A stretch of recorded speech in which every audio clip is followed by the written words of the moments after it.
Welcome to today's video, guys. We're having a nice relaxing day, but I do want to go to the shop and I want to pull the transmission off the Evo engine and kind of start sorting some more things out there with the Evo and all that mess we created as well. Gotta go to the home center, buy some supplies, mop and bucket and all that kind of stuff. Just like usual, like normal shop stuff, I guess.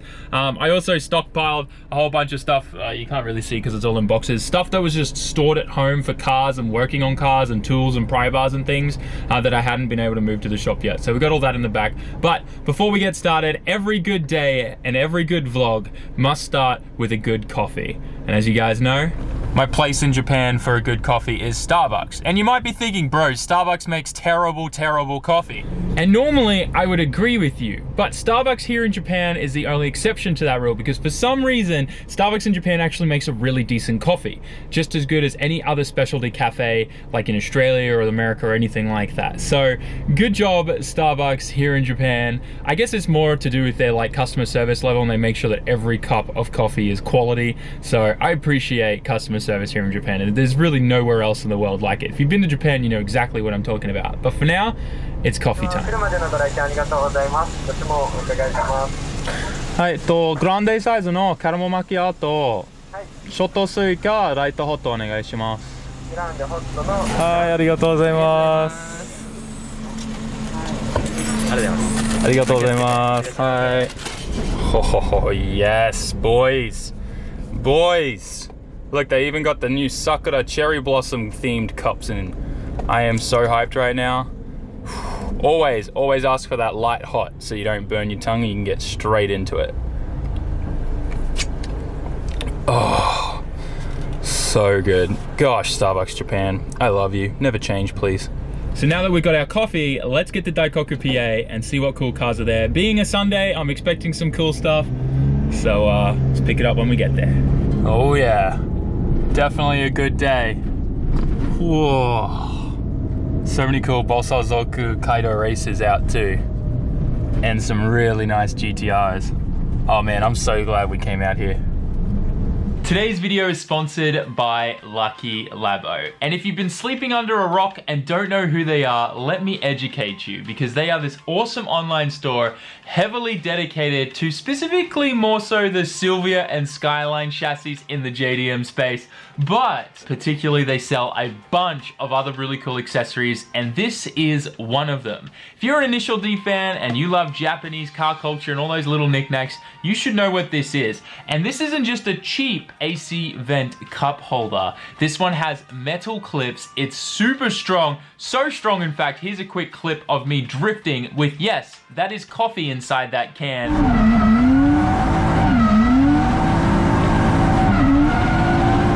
So as you just saw, the cup holder was flawless, not a single problem. It is adjustable for both small cans and larger pet bottles and stuff like that. So definitely head to Lucky Labo, go check out some of the other really cool accessories they have there. And don't forget to use your coupon code SAMMIT to get further discount. And also guys, support the companies that support me. Once again, I would not be able to be doing the things that I'm doing today if it wasn't for awesome companies like Lucky Labo. So head to luckylabo.com, go check them out, grab something for your car, and let's get back to the video. So I definitely don't really know where to start today, but I figured we'll start with this thing. Tasha wrapped NSX, guys. So cool.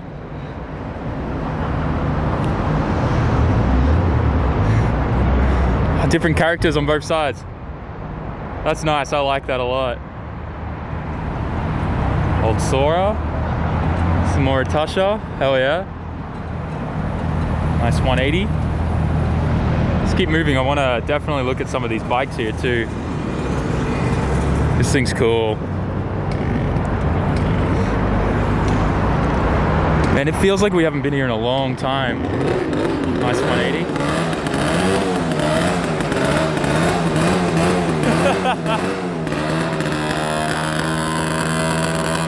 I love these things. So cool.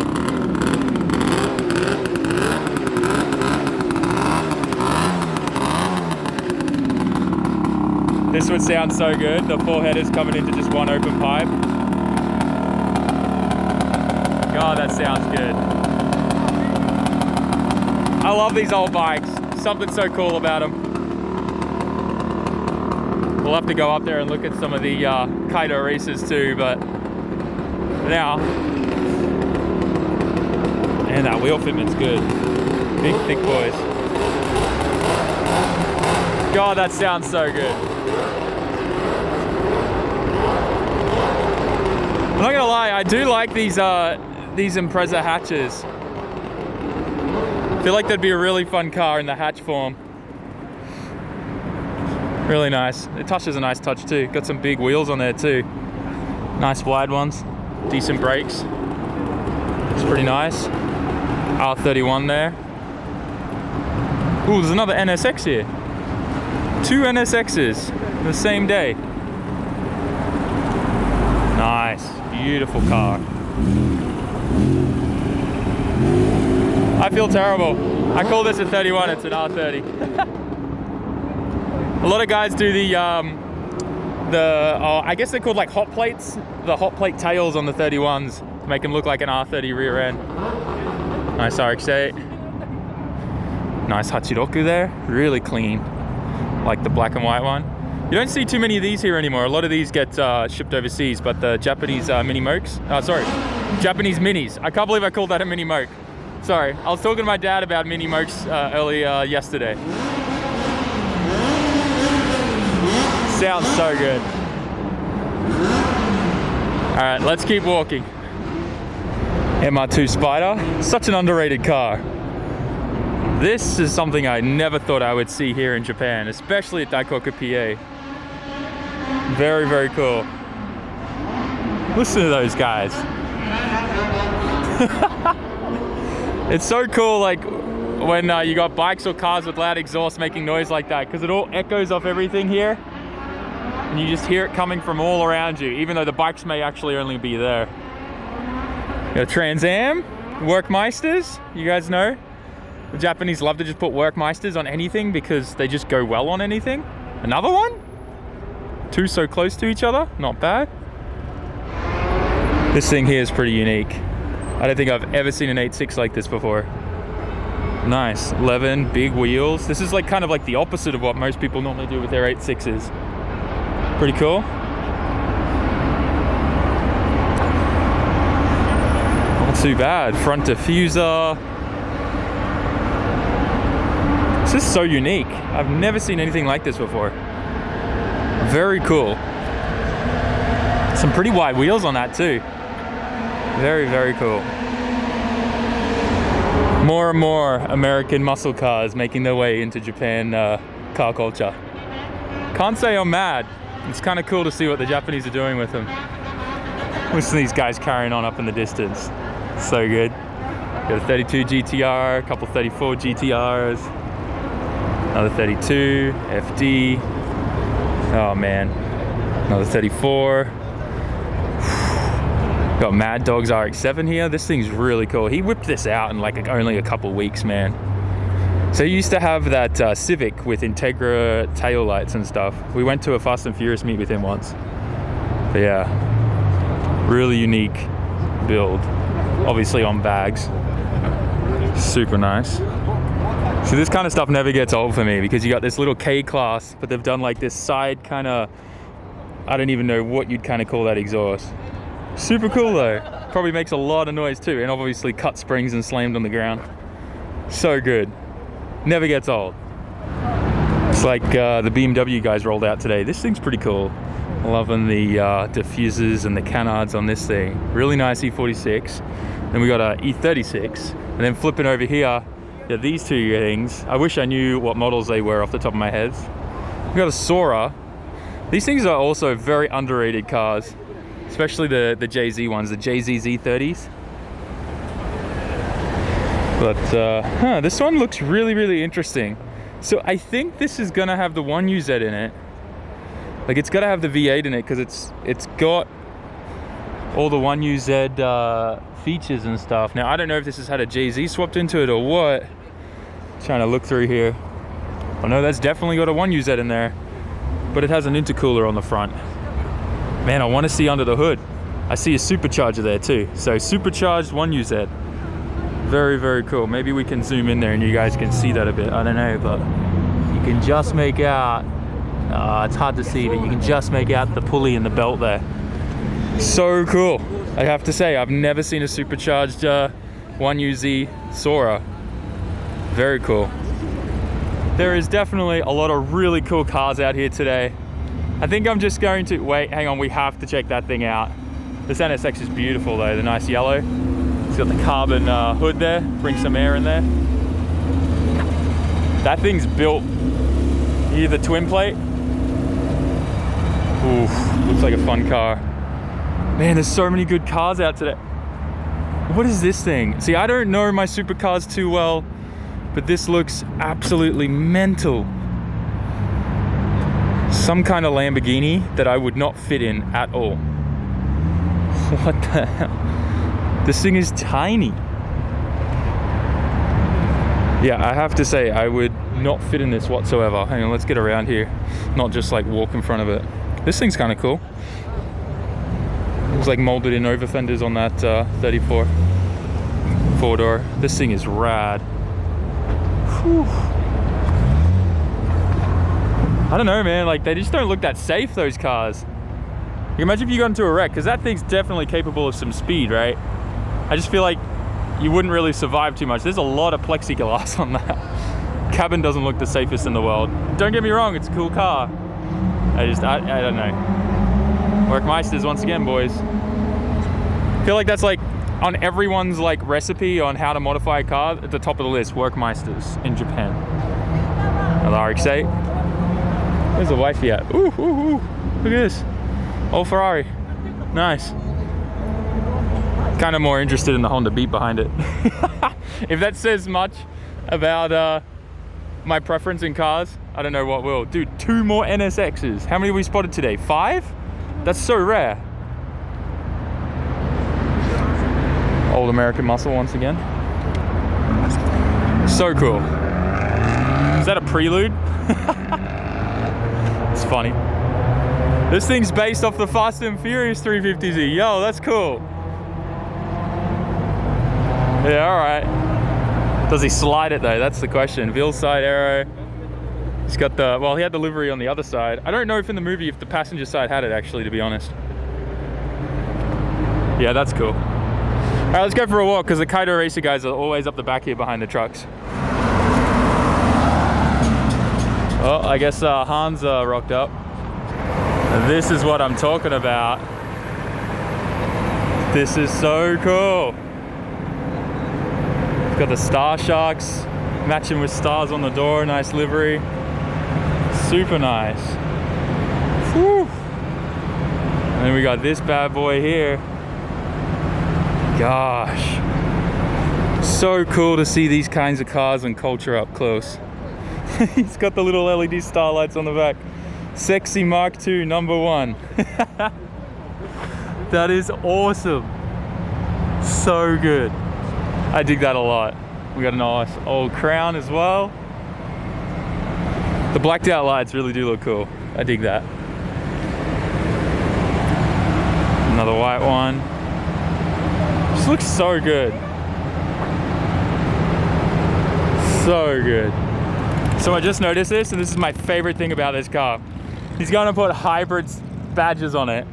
Not only on the side, but on the back too. Hybrid Synergy Drive. If this thing was doing some serious speed, I mean, it'd probably rip this off, but the downforce that this would create, I would love to see that. Like, someone who does like AutoCADing stuff, please throw something like this in there and just see what happens when like a whole bunch of wind hits that. Whether or not the car's just gonna like flip up or something crazy. I'd be very interested to see. Oh gosh. All right. These guys looks like they're all about to jump on the bikes. Someone's gone and stuck a coffee in this guy's exhaust pipe. It's probably gonna spit out the moment he starts. Yeah.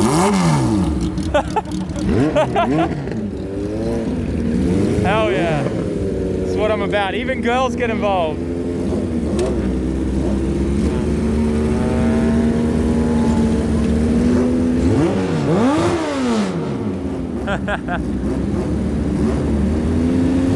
So cool.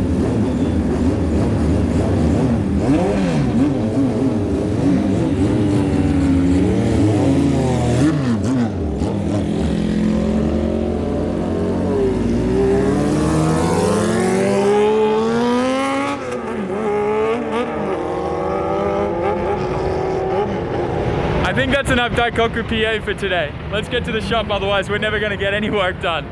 But I love coming here, man. Like, I know, I think it's been like at least a month and a half, maybe a bit longer since we were last here. But dude, I need to come here more regularly. So good, so many great cars.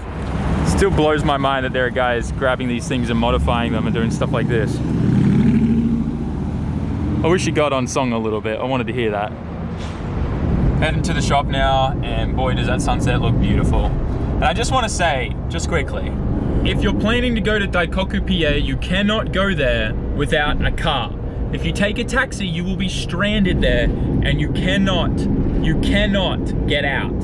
So please just remember that.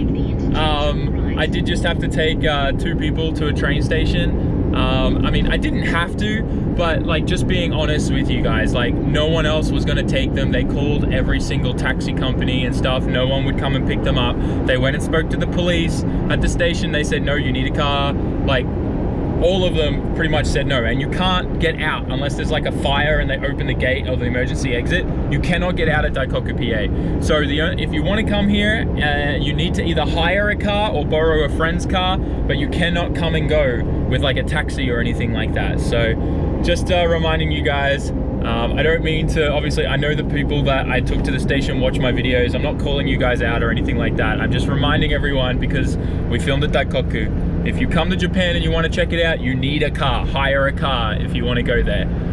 But yeah, anyways, let's get to the shop, start pulling apart the Evo. So just got to the shop. I've been doing a bit of cleaning and mopping and getting the floors all nice and clean again. But this is where we left off on the Evo. I cannot wait to be able to get this thing outside and pressure wash. I'm gonna order a pressure washer today off Amazon. But for now, what I wanted to start working on is this. I want to start disassembling this, not like a bunch, but just enough, like we're going to take off the exhaust manifold, turbo, the transmission. I want to work out what clutches on this. I do believe it's probably a twin plate of some kind. It was making a lot of chattering and noises, so I want to investigate that. The turbo, the exhaust manifold and stuff, those things I don't need. In fact, I'm probably just going to list them up on Yahoo Auctions because I'm just not going to use this hot side whatsoever for my plans with this thing, and just try to like get this thing like a little bit bare and a little bit easier to move around. This is that piece that I had to remove to be able to move it off the, pull the engine out the top, by the way. I don't think you can pull this engine out without removing this. It's super easy. It's actually just 7 bolts, and then you just give it a little tap with a hammer and it comes right off. Don't get it confused with this back section here.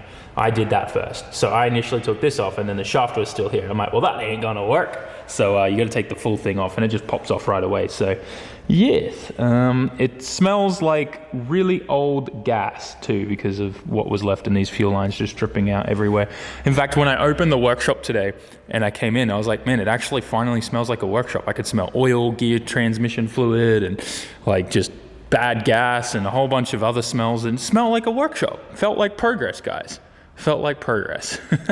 Anyways, I'm probably not going to really clean much up around here just yet. I'm just going to take the tools and put all those away and clean up that. And then what I'll do is once we get the pressure cleaner and stuff like that, I'll probably clean up everything here, move this out the front of it outside. And I'll have to wait till I got some friends to be able to push this in and out. But man, let's get started on this. And I think the first thing that we need to do before we do anything else is try to clean up all this dirt and leaves and stuff all over this thing. So, vacuum cleaner, let's go.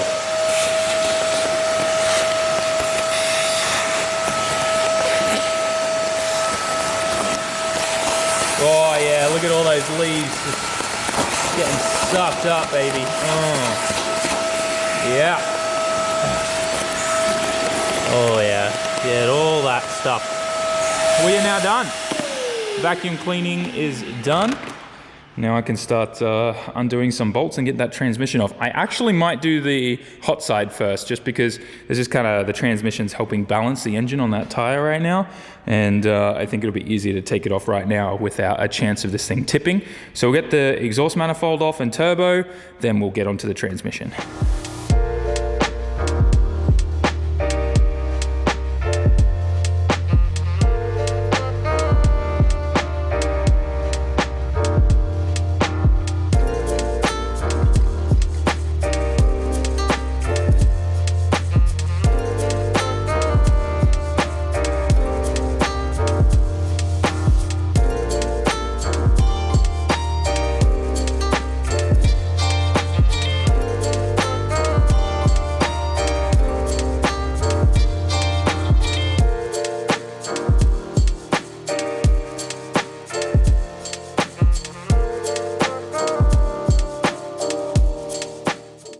got the exhaust manifold and turbo off, and I don't know too much about Evo turbos, but I believe this is probably stock. It says TD05HR 16G 6-10, and a bunch of other numbers there. I'll Google these later. It looks like to be a journal turbo. I don't know if this is upgraded or not. I'll look into it later, but turbo seems fine. There's no like shaft play or anything like that. So I'll probably sell that. One thing that I did kind of find that I'm not too happy about is this helicoil here, which was installed very weird. They left like all of this exposed here, so like the gasket was getting stuck on it. I don't know. It's like, obviously we can get that fixed at the machine shop. That's not a big deal if we send this motor off to get fixed. Although I'm probably going to, and they had a bolt in there instead of a stud. Although I'm probably going to get a new head or another engine. I don't know yet. But if we do go with this one, we'll obviously have to get that fixed correctly. There's just a lot of weird things on this motor. Like there's silicon everywhere around here, like the exhaust ports and stuff. Like who puts silicon on like a metal head gasket? I don't know, man. I always find these bizarre things, and this is pretty how you going. Like, I mean, you can do this, but it's not the best thing in the world. But anyways, we got that off now, which means now I can work on trying to figure out how to get this transmission off. Turbo looks good though, like I said, so I think we're in the win there. We do have that broken stud that I need to get out with the welder, and then which I'll probably just take to Okachan's workshop, and then I'll do it there. That'll be way easier. I can just use his welder and get it done, so I can list these on Yahoo Auction. This exhaust manifold looks to be in really good condition too. Stainless steel, and doesn't have any cracks or anything like that. It's definitely like a little bit how you going, but if that would clean up very, very well with like a little wire brush and stuff like that. So this will probably sell really well as well separately. So I'll keep this aside. I'm gonna try and recoup some money as much as I can on this build. Yeah, man, I'm really bummed about the helicoil there. I know it's an easy fix for a machine shop, but still, I'm bummed. Anyways, I'm gonna get to this transmission now, and we should be good. So I'm sure some of you Evo guys right now know exactly what has happened and why I can't get the transmission off.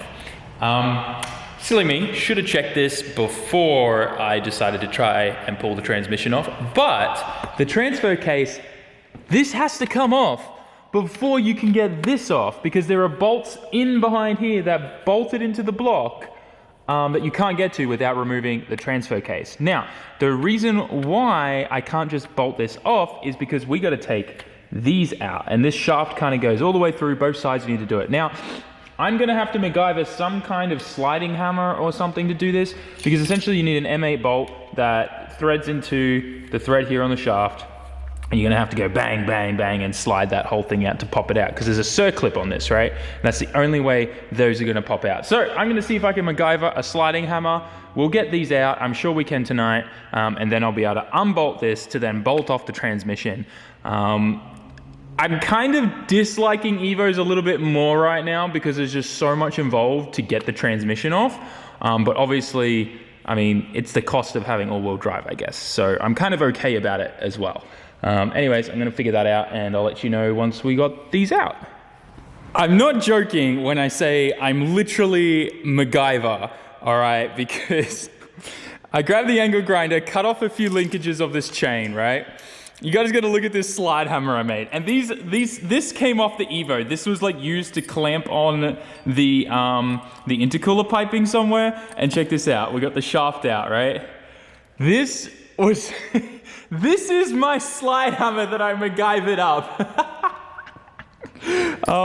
So what I did was I finger tighted the M8 bolt as tight as I could there, and I held the chain as close as I could to the center of the shaft, right? And then what I did was I had this fully stretched out, and what I would do with the hammer was I had it in here, and I was just going bang, bang, bang on this part here. And that was enough to work like a sliding hammer to pull the shaft out. So there you guys go. No excuses. I literally just used random stuff I found around the shop to get this out. So I'm gonna give myself a nice pat on the back. I feel accomplished. But I'm definitely ordering a sliding hammer tonight off Amazon as well. I'm just gonna, like, there's so many things to add to my my shop wish list. It's kind of insane. So now that that's out, I think I have to get the other side out too. I believe I have to. So I'll do this side now as well. And maybe I'll set the camera up so you guys can actually see my slide hammer in action. So SAMMIT MacGyver slide hammer action time. Man, that's a mouthful. So thread this in.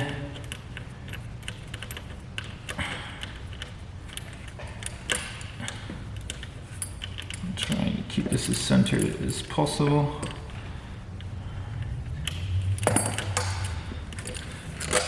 Roughly like there.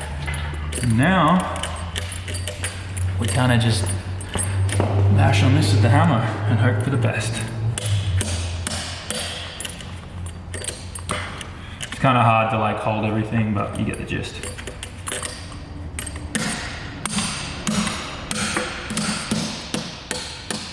And just like that, out she comes. Look at that. Simple, man. Oh, here it comes. Here it comes. Oh, baby. Come on. Come to Papa. Oh, that's heavy. Over it. I'm glad I sat down. Because that was heavy.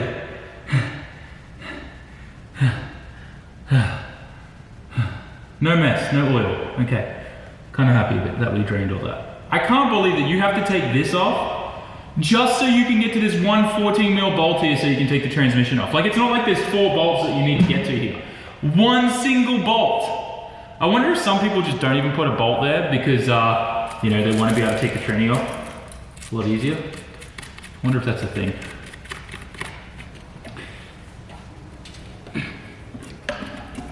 Oh, it's coming.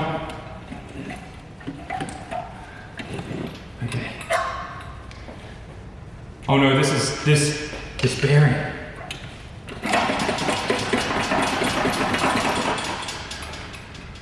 I think the clutch throwout bearing is attached to it. Is this a pull or a push? It's a pull. So yeah, it is going to be, hang on, I can pull the inspection off and have a look. Oh, it is. Damn it.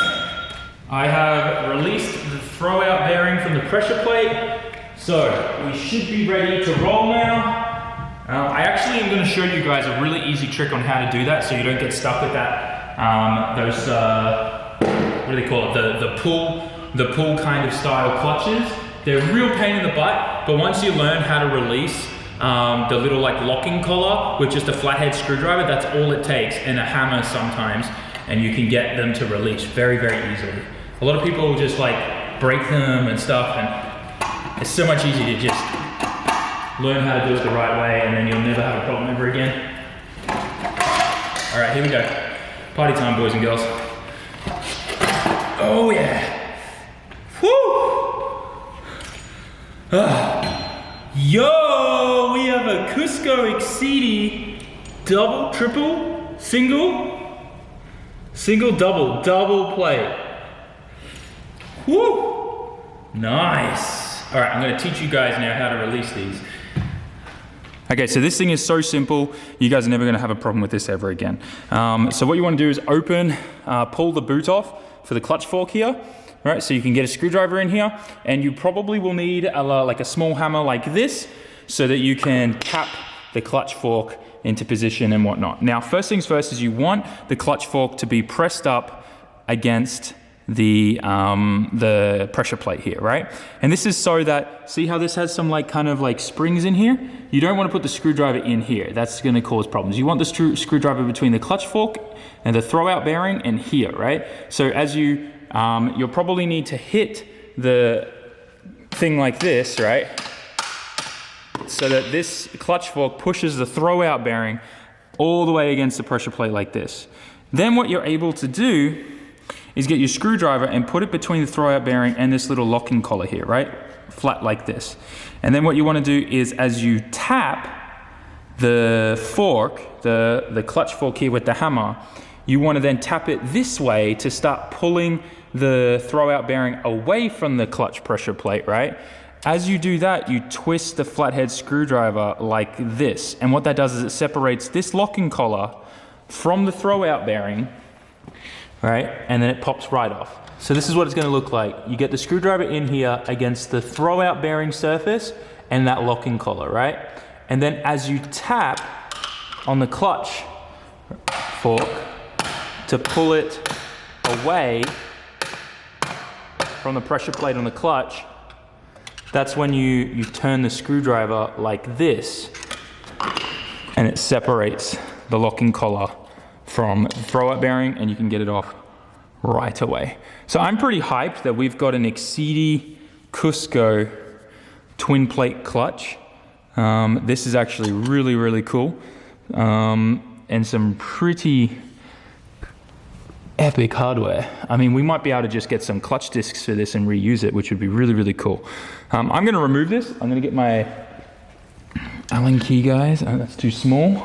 I think we've got the right size here somewhere. All right, here we go, guys. Beautiful. So it looks like maybe this is a single plate. So I'd expect to see like a clutch disc in there. So I want to put this back on here in the order that everything comes off. So we've got our first pressure plate here.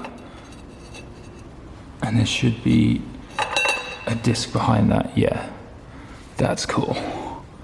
How did this come off like this? So then this goes here. Whoa, she copped a beating, all right. Damn, I don't know if we're gonna be able to reuse this thing. Jeez. Damn, not much left on this clutch. I mean, there's still a fair bit, there's a couple mil there. Actually, it might be okay. And then I looked on this side and it's pretty bad. All right, second pressure plate. Oh, this is so cool. Nice twin plate on my Evo. Damn. Next clutch disc plate. Yeah, there's still a fair bit of meat on this. I don't know though, like, there's a lot of heat spots on that. Don't know if this is gonna be good. Still very, very cool. Twin plate on the Evo. Nice. Damn, we found some good JDM fruit. Very, very happy.